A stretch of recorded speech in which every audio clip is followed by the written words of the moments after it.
संध्या ही एक डॉक्टर होती। शिक्षण पूर्ण झाल्यानंतर ती शहरातून आपल्या गावात परत आली। गावात परतल्यानंतर काही दिवसातच गावातील 30 महिला एकदमच गर्भवती झाल्या।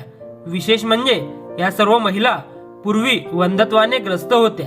हे ऐकून संध्याला आश्चर्य वाटले। तिने त्या सर्व महिलांची तपासणी करून अल्ट्रासाऊंड केले, पण जेव्हा तिने त्यांचे रिपोर्ट पाहिले तेव्हा तिला प्रचंड धक्का बसला, कारण त्यातील एकाही महिलांच्या पोटात बाळ। संध्या शरीराने खूपच जाड असल्यामुळे सगळेजण तिला चिडवत असत। ती वयाने फक्त 15 वर्षाची होती, पण दिसायला एखाद्या 25 वर्षाच्या स्त्रीसारखी वाटत असे।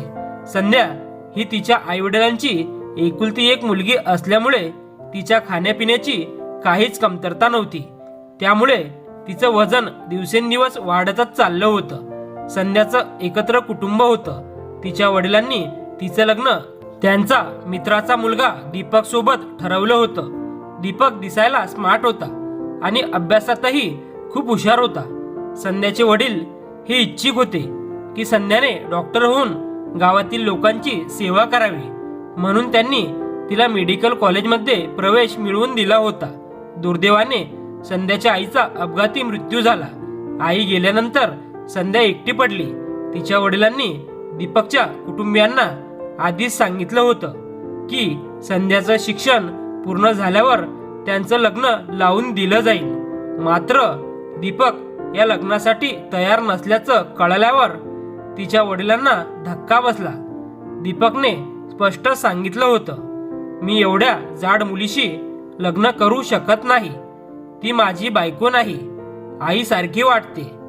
हे ऐकून संध्यालाही फार वाईट वाटलं। त्यानंतर तिच्या वडिलांनी संध्याचं मेडिकलचं शिक्षण पूर्ण व्हावं म्हणून तिला शहरात पाठवलं। संध्या खूप मेहनत घेऊन शेवटी एक यशस्वी डॉक्टर झाली। याच दरम्यान तिच्या वडिलांचा हार्ट अटॅकने मृत्यू झाला।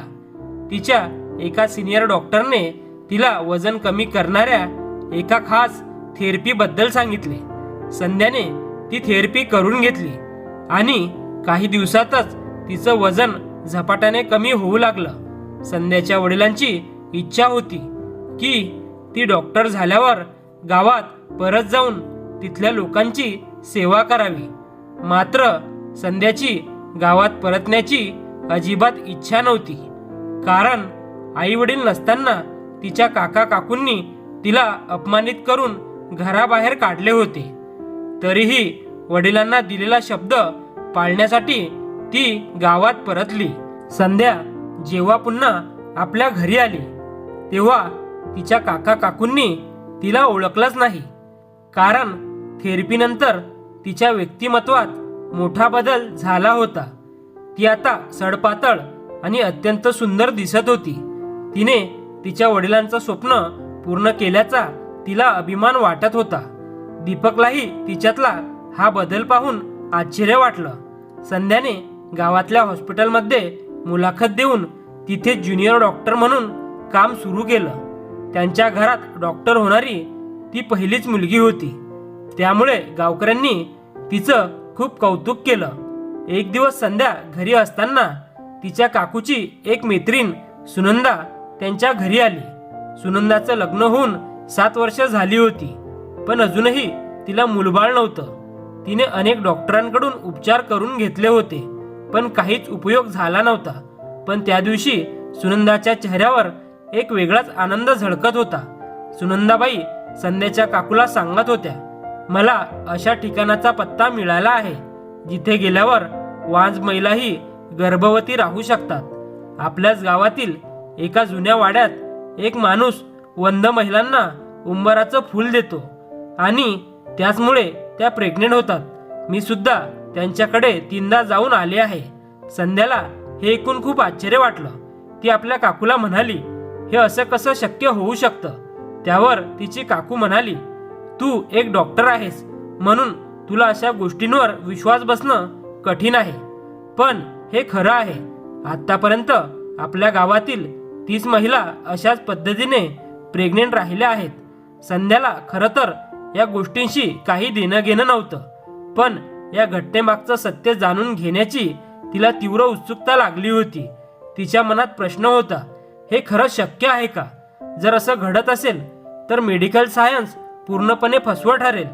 सुनंदाबाई गेल्यानंतर संध्याची काकू म्हणाली, तुझा या गोष्टीवर विश्वास बसत नसेल, पण हे खरं आहे. कारण सुनंदाबाई खरंच प्रेग्नेंट आहेत. तू आता याच गावात राहतेस. तुलाही लवकरच हे सत्य समजेल. काही दिवस गेले आणि संध्या पाहू लागली की सुनंदाच्या पोटात खरोखरच बदल होत होते. जसं एखाद्या प्रेग्नेंट बाईचं पोट वाढतं तसंच तिचं होत होतं. बघणाऱ्याला वाटलं असतं की ही बाई लवकरच आई होणार आहे.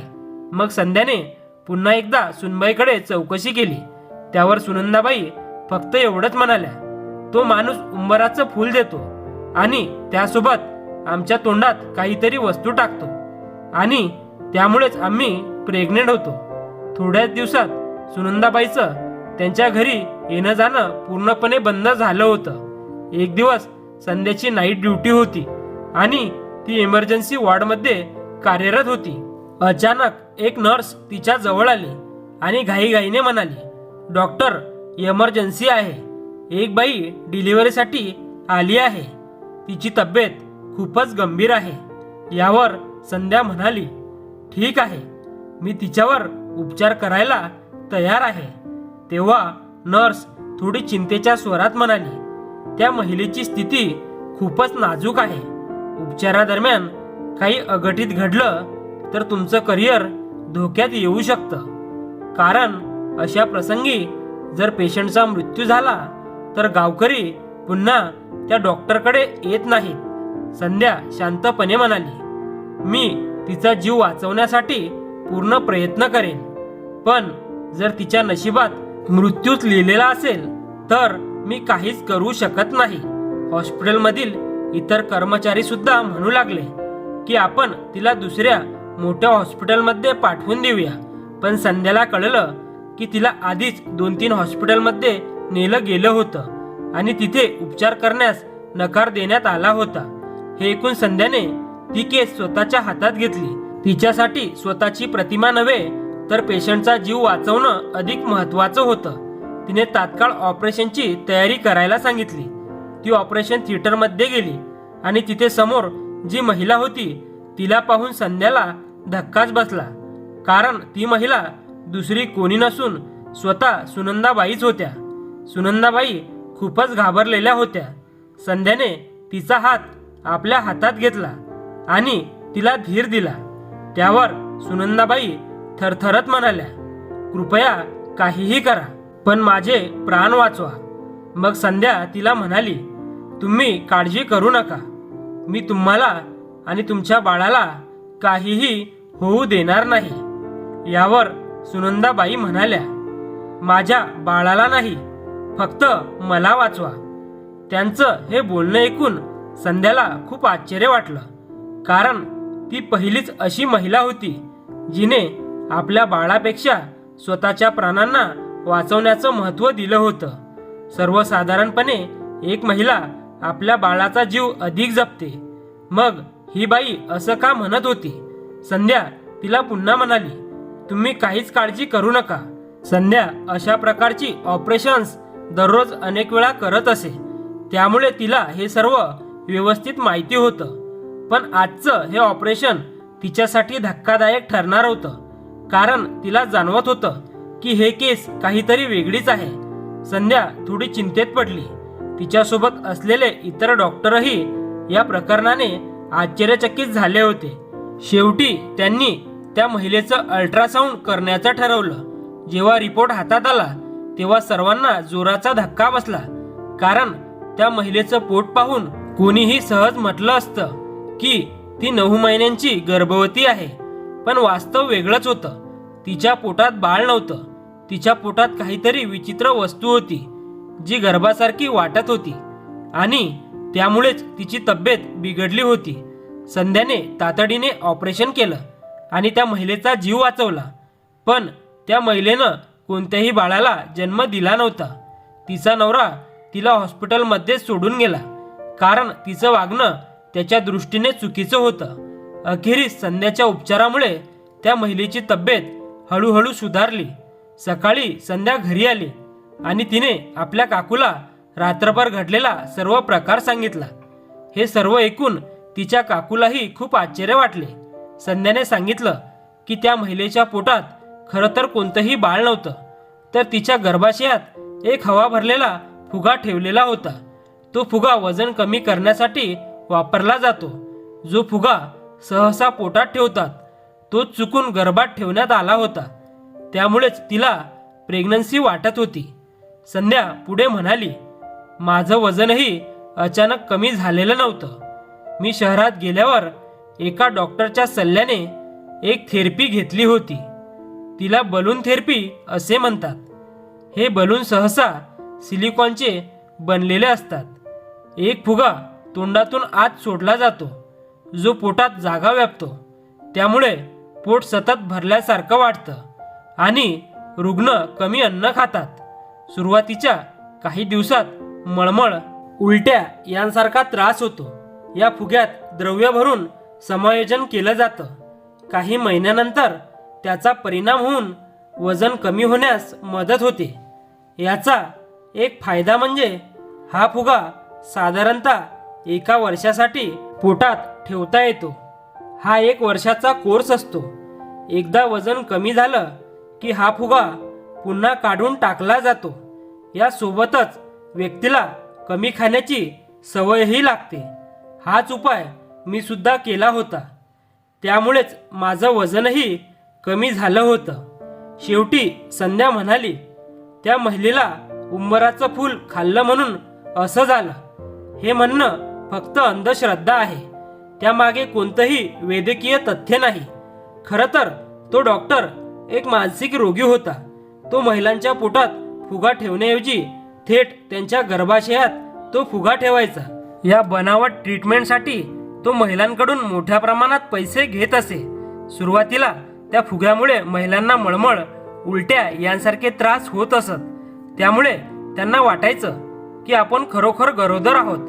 आम्ही सुनंदाबाईचं ऑपरेशन केलं तेव्हा त्यांच्या गर्भाशयातच तो फुगा सापडला. त्यांची अवस्था खूपच गंभीर झाली होती. जर तो फुगा गर्भाशयातच फुटला असता तर त्यातून विष शरीरात पसरून त्यांचा मृत्यू होऊ शकला असता. सुदैवाने आम्ही वेळेवर ऑपरेशन करून त्यांचे प्राण वाचवले. यानंतर पोलिसांनी त्या मानसिक विकृती असलेल्या डॉक्टरला त्याच्या घरी जाऊन अटक केली. तपासात उघड झालं की अनेक महिला गर्भधारणेसाठी त्याच्याकडे जात होत्या. त्यांनी आपलं सोनं चांदी विकून त्याला हजारो रुपये दिले होते. शोध घेतल्यावर समजलं की अशा प्रकारे त्याने 30हून अधिक महिलांवर अशी फसवणूक केली होती. त्यापैकी 5 महिलांचा तर मृत्यूही झाला होता. तो सर्व काही केवळ पैशासाठी करत होता. यापूर्वी तो 20 वर्षे एका नामांकित हॉस्पिटलमध्ये नोकरी करत होता. तो उंबराचं फूल देण्याच्या बहाण्याने महिलांच्या तोंडातून एंडोस्कोपीच्या सहाय्याने फुगा आत सोडत असे. त्या बिचाऱ्या अडाणी महिलांना वाटायचं की ही देखील गर्भधारणेसाठी दिली जाणारी एखादी औषधी ट्रीटमेंट आहे. आजकाल समाजात काय होईल याचा काहीच भरवसा राहिला नाही. काही लोक पैसे कमवण्यासाठी एखाद्याच्या शरीरातील अवयव विकायलाही मागे पुढे पाहत नाहीत. आनंदाची गोष्ट म्हणजे खोटी ट्रीटमेंट करणाऱ्या त्या मानसिक विकृतीच्या डॉक्टरला अखेर पोलिसांनी पकडलं आणि त्याचं सगळं रहस्य लोकांसमोर उघडं झालं. या सर्व प्रकरणानंतर संध्याला एका महत्त्वाच्या गोष्टीची जाणीव झाली.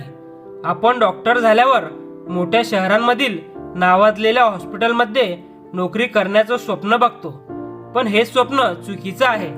खरं तर अशा ठिकाणी डॉक्टरांची खरी गरज असते जिथे लोक कमी शिकलेले असतात, अडाणी असतात आणि त्यांच्या भोळेपणाचा गैरफायदा घेणारे लोक तयार असतात. संध्याने आता ठाम निर्णय घेतला होता की ती याच गावात राहील आणि गावातील गरजू लोकांची सेवा करेल. आणि हे पाहून गावकरीही तिचा सन्मान करू लागले. तिच्याकडे डॉक्टर म्हणून नव्हे तर एक तारणहार म्हणून पाहू लागले.